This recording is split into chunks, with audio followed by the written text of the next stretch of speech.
ওয়া তাআলা বলছেন, আল্লাহ রাসূল সাহাবী-কিরামদেরকে জিজ্ঞাসা করছেন, ইয়া সাহাবীরা তোমরা বলো গীবত কি জিনিস, পরচর্চা কি জিনিস? আল্লাহ রাসূলকে সাহাবী-কিরাম জিজ্ঞাসা, আল্লাহ রাসূল সাহাবী-কিরামদেরকে বলেন, সাহাবী-কিরাম আল্লাহ রাসূলকে বলছেন, ইয়া রাসূলুল্লাহ আল্লাহ এবং আল্লাহ রাসূল অধিক বেশি ভালো জানেন। তো আল্লাহ রাসূল বললেন, শোনো, আল্লাহ রাসূল বললেন, শোনো, যারা গীবত করলো, পরচর্চা করলো, তাদেরকে আল্লাহ জান্নাত দেবে না।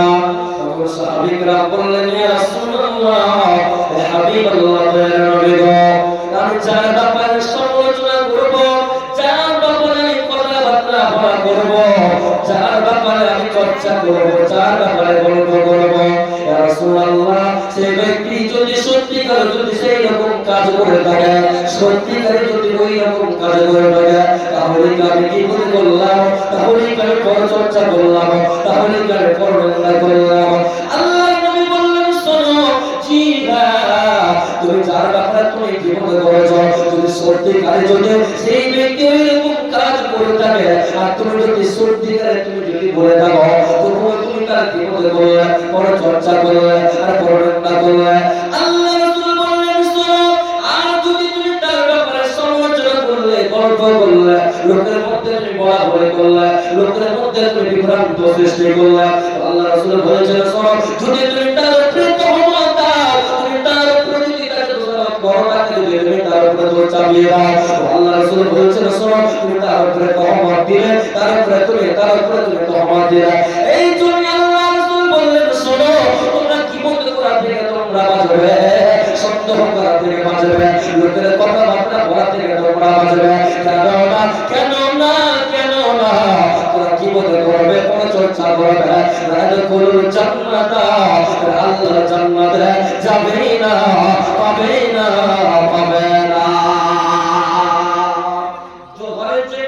আমি একটা অন্যায় কাজ করে ফেলেছি, আপনারা আমার ব্যাপারে আমি সত্যিকারের সেই অন্যায় কাজটা করে ফেলেছি, আর আপনাদের এই হাসানপুর গ্রামে আমার ব্যাপারে সমালোচনা করছেন, আমার ব্যাপারে বিভিন্ন রকম বলাবলি করছেন। আমি যদি সত্যিকারে যদি সেই রকম কাজ করে থাকি, তাহলে আপনি সেটাও গীবত করলেন, পরচর্চা করলেন। এটা হচ্ছে হাদিস, হযরত আবু হুরায়রা রাদিয়াল্লাহু তাআলা তিনি বর্ণনা করেছেন।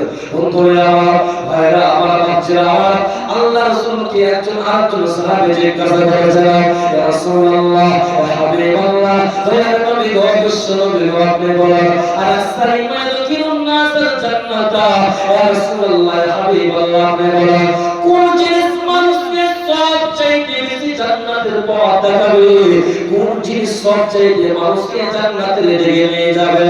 আল্লাহ রাসূল বললেন, শোনো, হে আমার সাহাবীরা, শুনে নাও, আনাসসারিমা ইয়াদখিলুন নাসাল জান্নাতা, ফাকালা তাকাল্লাহ, যারা চরিত্র, যারা আল্লাহকে ভয় করে, সদা সর্বদা আল্লাহকে ভয় করে দুনিয়ার বুকে চলাফেরা করে, নামাজ পড়লো, রোজা রাখলো, যাকাত দিল, ইত্যাদি রকম ভালো কাজ করলো, ভালো কর্ম করলো, আল্লাহর নবী বলেছেন, শোনো, যারা আল্লাহকে ভয় করে দুনিয়ার বুকে চলাফেরা করলো, ব্যবসা করলো, বিজনেস করলো, এজন্য আল্লাহ বলেন, ওয়াইয়াত্তাকিল্লাহ আল্লাহু মাখরাজা, যারা আমি আল্লাহকে ভয় করে দুনিয়ার বুকে ব্যবসা করলো, বিজনেস করলো, বিভিন্ন রকম কাজ করলো, আল্লাহ বলেন, শোনো, আমি আল্লাহ তাকে বিপদ থেকে, মুসিবত থেকে আমি আল্লাহ উদ্ধার করে দিব, তার কোনো চিন্তা হবে না।